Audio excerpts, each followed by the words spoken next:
Parce qu'on ne peut pas parler de croix sans parler de christianisme. Le christianisme en Égypte, c'est vers le 3e, 4e siècle après Jésus-Christ. Ça commence à se répandre à peu près. L'ancienne religion égyptienne est encore bien présente. Comment faire pour convertir au christianisme des Égyptiens, mais qui ont grandi avec tous ces symboles traditionnels?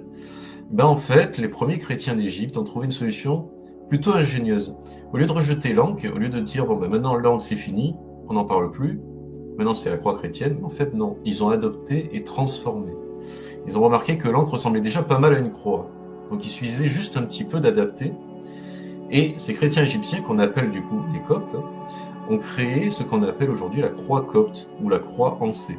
Une croix avec une boucle au sommet qui descend directement de l'encre. Un historien nommé Aziz Atia explique que les premiers chrétiens d'Égypte ont naturellement adopté l'encre comme leur symbole, puisqu'il représentait déjà la vie dans leur culture. En fait, l'encre signifiait déjà la vie en égyptien, on l'a dit au début.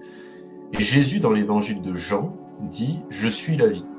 Il dit pas que je suis la vie dans Jean, donc chapitre 11, verset 25, je crois. C'est « Je suis la résurrection et la vie ». Oui, il y a encore cette filiation avec la résurrection qu'on va La résurrection, exactement, oui. Ouais, dans les tombeaux, etc., bien sûr.